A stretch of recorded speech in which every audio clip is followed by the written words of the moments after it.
Understanding that we are capable of so much more than we actually think.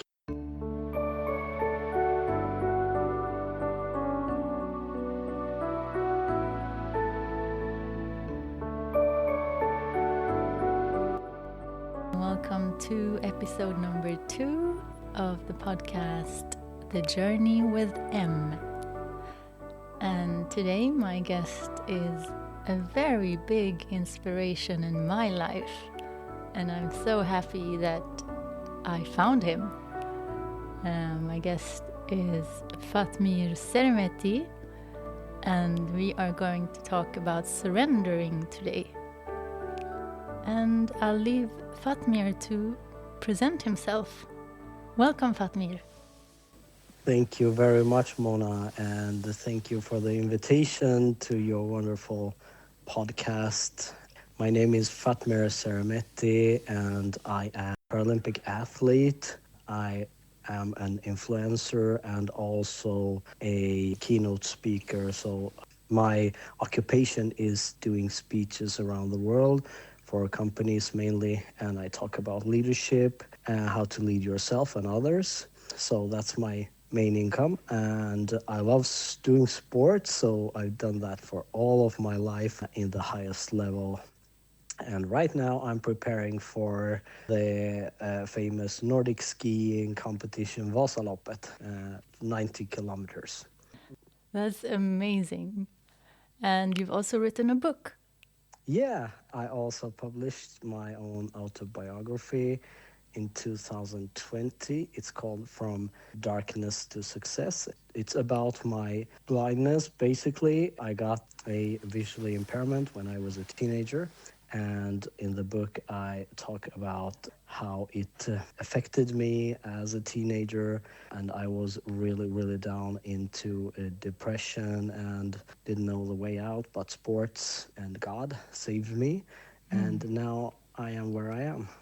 And you inspire so many people. And since our topic today is about surrendering, how was it to surrender to the fact that you started to become visually impaired?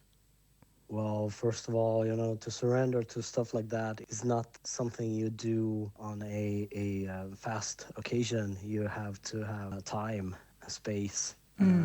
You need to have people around you that can guide you. You need many things to be able to surrender completely. And for me, it took lots and lots of years to come to a complete surrender and understand that this will be my new life. It's a matter of all kinds of different things. It's a matter of identity. It's a matter of coping with everyday stuff that you still have to do, even without sight. Like doing laundry, making food, working, getting an income, all of those things. On the same time, you have to cope with the psychological aspects of losing a very sensible part of yourself, like your eyesight. Yeah. So it takes a lot of time. Yeah. Some people think that surrendering means giving up or taking the easy way out or being lazy. But how would you describe surrender? What does surrender mean to you? Well, I would like to kind of redefine that surrender doesn't at all have to mean that you give up or that you quit.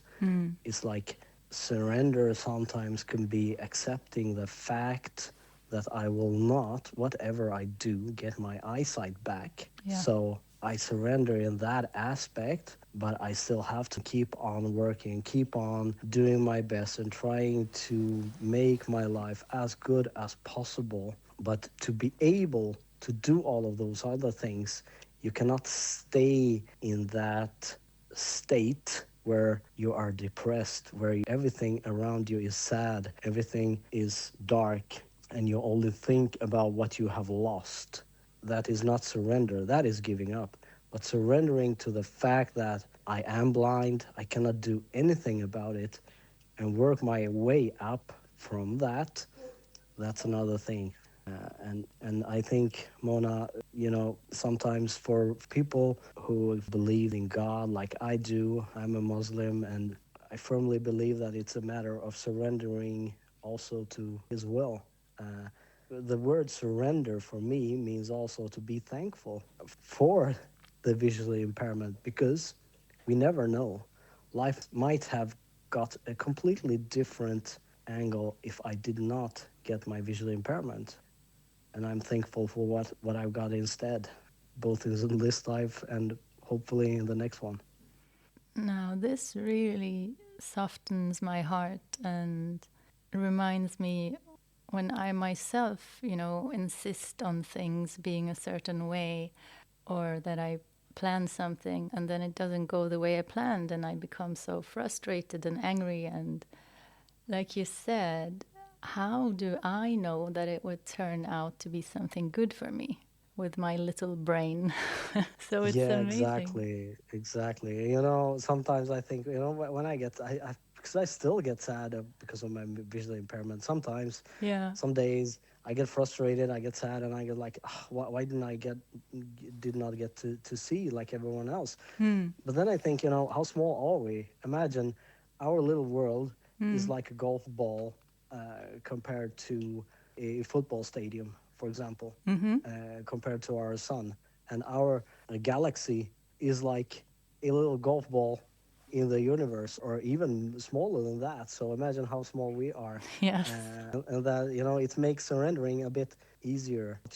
During all of the reading I've done, during all of my journeys and everything, I cannot completely say that no, God or something bigger than us doesn't exist, because I found enough proof to believe in God, and that's why I surrender to His plan. Also, this is His plan, and if He wants to, He can make me see again. But Yeah. if He doesn't, he keeps me like this, and I still have so many things to be thankful for. That journey of surrendering to His will and to His plan, for me to be able to psychologically and in my soul to come to this point where I'm content with my life as it is.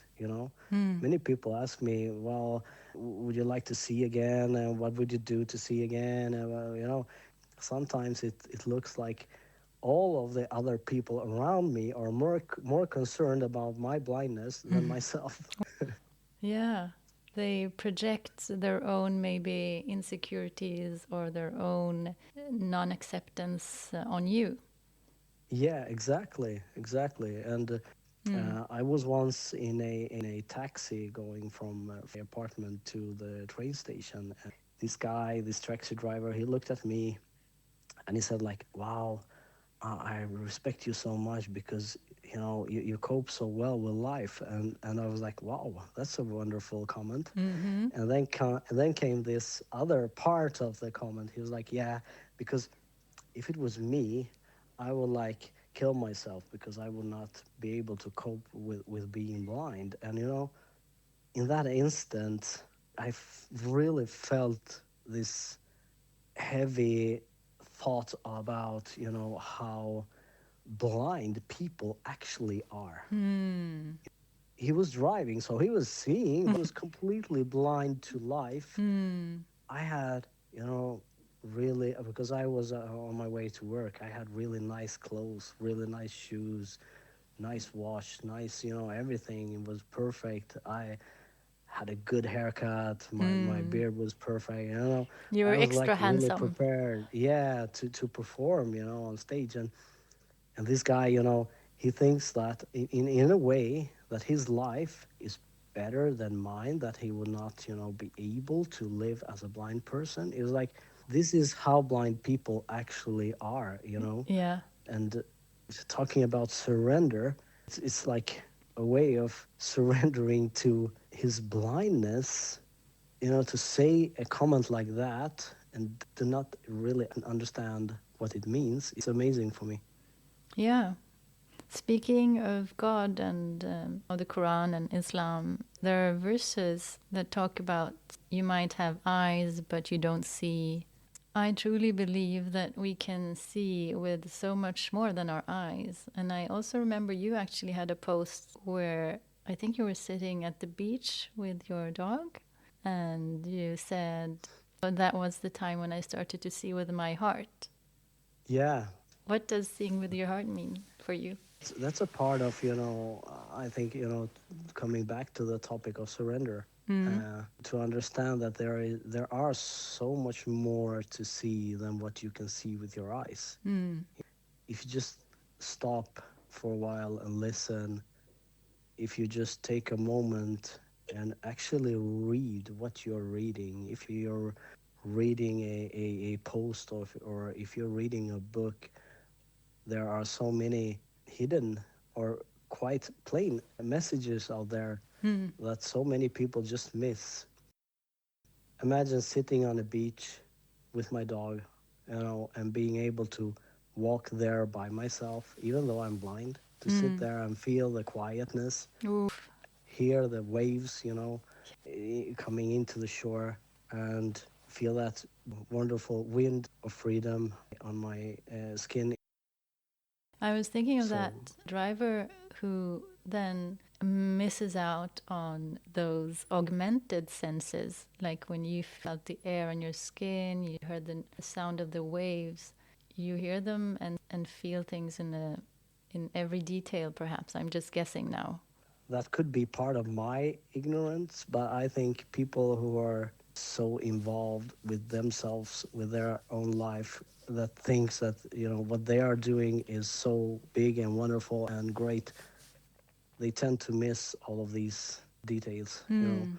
They tend to miss life in big parts, because if you ask someone after a session at the beach, like, okay, describe for me, what did you remember? Mm. They would just say, "Yeah, we were at the beach and then we bathed and then we went back." Like, that's wonderful. Exactly. I also like.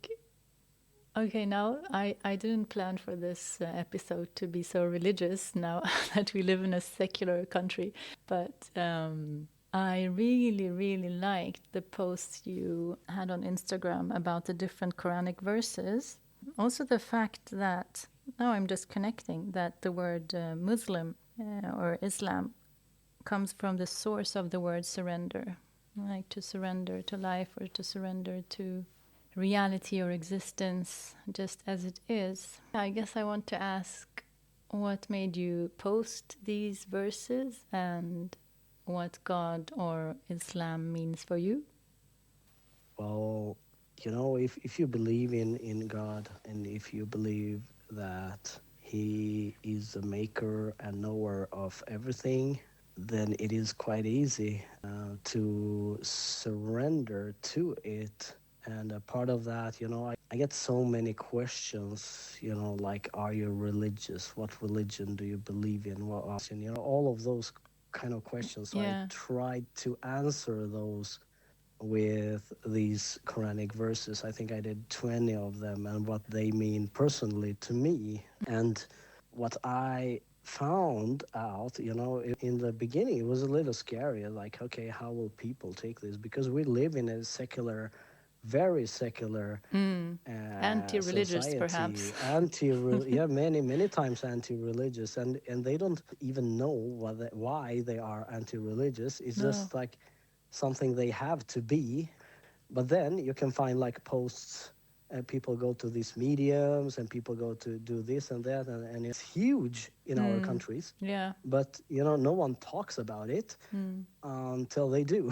So I found out, like, wow, there are many people who can learn from me with this ones, because I'm not a fanatic religious person, not at all. I will not like or to anyone to impose their religion or their worldview on me. And I want to impose anything of my ideas or beliefs in Yeah. them. So I was a little scared when I started posting this, but I got just love, I got just understanding, Mm. I got just, I had one person. He said, "Ah, okay, you're Muslim. I'm unfollowing you now." I was Mm-hmm. like, "Okay, goodbye." Yeah. That's so But interesting, you know, just for me, because you, yeah. it's like if my maker, if our God, he's made everything, he decides everything, he knows everything, and he's the planner of everything. And if I post this and I lose followers and I lose everything, it's still his plan. It's a part of Mm, surrendering. wow. And actually, who is more important for me than God? No one and Mm. nothing. So I was, prepared to take that. If it's his plan, then it's just like that. So I don't care. So, why do you think people have a hard time to surrender? Well, I think they are trying to hold on to a false sense of control, Mm, because I did not surrender to my blindness in the beginning. I tried to hide my visual impairment. mm-hmm. I tried to control my environment, where I went, what I did. But it was a false sense of control, because life goes on, Yeah. time goes on. You have to be involved in activities with people, do stuff, you know, and in the end, that kind of control or false control will fall. Mm, So I think why people has so difficult to surrender is because they try to keep on holding to that thin thread of false control. yeah. And when that also snaps, then you have to surrender. Mm, Uh, you don't have a choice. It can take longer time for other people, but I think eventually everyone surrenders yeah. to whatever it might be. Yeah. I've heard more than once stories of women who really, really wanted to have a child, and they tried in so many different ways, and IVF and every kind of, support or help they can get, and they didn't become pregnant. But then when they surrendered and they, thought, okay, maybe I'm not supposed to have a child, then they became pregnant. So I think there's also something about not forcing, It's more about letting life come to you. Absolutely. I think everything that you have to force is not good No. in the end. It can be love, it can be uh, whatever, finances, work. If you try to force it, yeah, sometimes in a few occasions it works, maybe. But in the end, if you surrender, you show another confidence. It's very interesting, because now we see that, for example, you can rehabilitate brain injuries, for example, Mm. something that we didn't think was possible a while ago. We see, like, how you think and what you do actually affects your physical being. Yeah. And that is part of relaxing and getting in flow with your life in many ways, and surrendering, of course, to a certain way. I have a close friend that actually did exactly that journey that you were talking about, and after a couple of years, she suddenly got pregnant with her boyfriend, and now they have a beautiful kid. Mm. So, and I believe also in this matter also, we're not supposed to talk so much religion, but he has We his can. plans, and he knows, where and when it's time and why. So that's also a part of surrendering, but it's also, a matter of time, because I believe that the best surrender tool, the best medicine for surrender is time. Mm. And it can come to any occasion. People lose people, people die. Mm. On that moment, people tend to get, really, really, really sad and want to give up, and they feel that they cannot go on Yeah. without this person in their life. Yeah. But day by day, sunrise by sunrise, it gets a little easier, and just a little easier, and then one day you're living life again. Mm. And time is, I think, a wonderful gift that we have for surrendering to both different Yeah, difficult things and good things. that's so beautiful. I actually remember I read somewhere about surrender, like a contemplation of, I think it was, what if surrender is how timing finally catches up with us? So, like you said, it's about timing. Absolutely. I think many things in life is about timing. Two people that meet that maybe could be a great couple, for example. If the timing is not right, it will not work. And maybe if they would have met in another timeline or something like that, it would be perfect. So timing is I think, everything. And I believe that's why we have time. But it doesn't mean, have to go and wait for it. You have to live life and try to flow with it, and Yeah, we're to supposed. understand Mm, that we just have a measured time here. yeah. Yeah, you touched on a very like sensitive point now in my life where I tried to force relationships before, and you're so right. And it kind of makes me also calmer to think, yeah, maybe in another lifetime. But don't you think like that's also a way of surrendering to life itself, that things sometimes just are like they are. And if we just can relax enough and live enough and open up enough, that the right people or the right person will eventually find himself or herself into one's life. And you can feel that feeling that, okay, wow, now I'm there. Hmm. Such a beautiful reminder.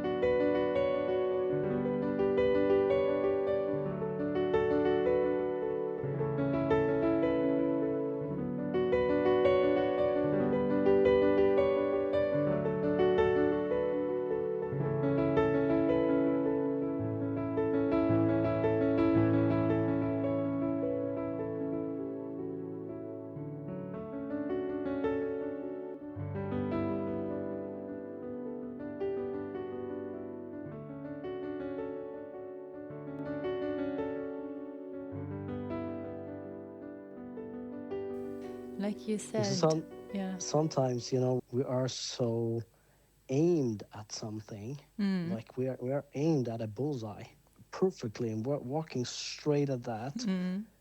that we miss that there are maybe bullseyes or Mm. opportunities just right beside us, Yeah. or we are so focused, so laser focused on one thing, that we tend to little be, I'm talking a lot of blindness here, but being blind to everything else around us. Yeah. Me personally, I've been like that on many, many occasions, both in work and relationships, and I've been way too focused on one thing and not relaxed enough to see other opportunities. Yeah. It's interesting when you say relaxed because that's actually very closely connected to the word surrender, I think. That you just relax into the present moment. That's the difficult part sometimes, to remove the barriers or shields of trusting and relaxing. Have you ever thought about, the voice that we all have in our heads? Mm. The one that speaks to us, that reflects on different things, That has opinions and that sometimes has opposite an opinion, opinions. exactly, and make decisions and stuff like that. What is actually what is what? I mean, we have a brain, Mm. true, and we Yeah. have a soul, and we Mm-hmm. have this voice, but where, the brain has more or less a mechanical function Mm. and a chemical function, that it tells the body what to do, but this voice tells the brain what to do. Yeah. And I believe that, part of surrendering, or part of taking control and being in a complete right now moment, Mm. in a sense. We Present need moment. to, yeah, in the present moment, we need really to take control of this voice. We need to understand that they can control this. An interesting thought. And that is, I think, one of the ways to surrender is to be able to find yourself in the present and not follow this voice into what has happened before, because we tend to many times think about over and over and over again Yeah, dwell on what old and stuff. dwell on old stuff, on old things, what he said, what she said, what he did, what she did, what I And did. if I could, and if she Yeah, could. and if I could, yeah, exactly. And time is constantly moving Yeah, forward. yeah. Or we find ourselves dreaming about a future that maybe never will happen. And we tend on dwelling on that, like, oh, it would be wonderful if that person, or if I would do this or do that and be able to have a huge company and, everything. And we forget that our life is now. And, Yeah. We what we only have do now. right now is what actually matters. Exactly. And in a way, that's the most perfect way of surrendering Yeah. is to be present. Yes. So true. Whatever is present or whatever reality is there, to face it as it is. Yeah, absolutely. So, what has worked best for you to not dwell on the past or on the future? Or do you have any tips? Well, nowadays, I can, for the most times, I can just, think myself to that, whenever I am, wherever I am. You just remind Before, yourself, like, now yeah, we I have to be. remind myself about now, okay, I have to relax. I have to be in the moment. I have to come back to present, to right now, what's happening right now. But for me, what has really, really worked a lot is to do heavy training sessions. Put my body to physical strain, where I cannot afford to let my mind float away to the past or into the future. I Yeah. have to be clear and here, because if I don't, I might have an accident or something. So Bless you. I know you have a cold. that's okay. So that's one of the most interesting things. But I think you can train this. You can practice this and just find a quiet, nice place where you actually feel safe. It could be a park or in the woods or by the sea or in your own sofa in your own house, and remind yourself, okay, today I will be present completely right now, right here. Feel my whole body, feel everything for 5 seconds. Just 5 seconds. Yeah. And in 2 days' time, maybe you can do it for 10 seconds. Yeah. So I think you can practice that. In my way, I had to practice that, because when you're under a bench press, or when you do a ball sport or something, you really have to be present Yeah. for a longer period of time, not just a few seconds. Eventually, you will practice it up Yeah. enough so that you can be It's like a muscle. exactly. So, how are your muscles preparing for Vasaloppet? Well, it's a lot of physical training, of course, Yeah. but also, talking about Yeah. surrendering to the thought that it will hurt, that it will be one of the most physical, most challenging things I've ever done or ever will do. Wow. When you pass 45 kilometers halfway, or 50 or 60 kilometers, the body will say stop. You cannot go anymore. But we can do so much more than we can imagine with our bodies and with our mind. It's a There very is, good reminder for me because when I yeah, go to the gym and, do anything on any machine, I go like, oh, yeah, that was very tiring. That's enough for me. yeah, exactly. And then you have so much more to give. Yeah. And we were at a training camp a week ago, and we got lost. Mm-hmm. Quite well. So we went downhill and downhill and downhill, and we could not find our way back. Oh, And then we were like, okay, my God, we have to go up that hill again with our skis on. So yeah, we did it, and you did. many times, you think about life choices and why we do this. But when we're up on the top again, it's like it's worth everything Yeah. because you completed a challenge. Yeah, it's like you show yourself how much you're capable of that you didn't know you were capable of. It's like you prove Exactly. it. Exactly.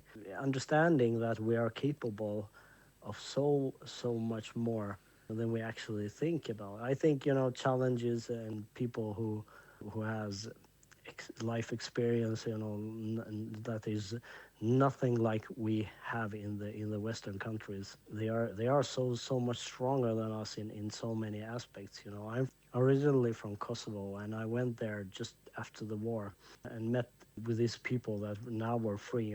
They have been through hell on earth. Mm. They were so happy. They were so thankful. They were glowing. Yeah, Where does these people get this power from? yeah, These people, they go through war, they go through hunger, they go through everything, and they are still so happy, so warm, so welcoming. It's perspective on life. definitely. I think it goes along with the thing we were talking about before about showing ourselves what we're capable of. Like when they go through all this torture and pain and get on the other side, they Yeah, really get to appreciate life. But if you're very spoiled and everything is served for you, then you've yeah, only seen one dimension of life.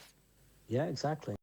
And imagine, like in Gaza, for example, losing your whole family or your Yeah. children, and still, these people keep going on.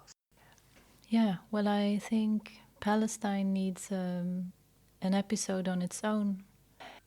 So we're now coming to an end, and I really enjoyed this talk and would love to have you on this pod again if you'd like. Of course. Lovely. Is there anything else you want to share before we end about surrender or about life or about love or about mindfulness? I think, we have just a measured amount of life here. Mm. And I think spending it in a harmful way, in an angry way, in a very, very focused way on something seems to me like a waste of time. Open up, Mm. relax, surrender, look around and breathe. Yes. Start looking with your heart too and just breathe. Yes. That is the best ending for this episode. Thank you so much, Fatmir. Thank you very much. Nice to be with you. And thank you to all our listeners. See you in our next episode of The Journey with M. And I just realized, doesn't mir mean good in Albanian? It does. And Fat means luck. Good luck.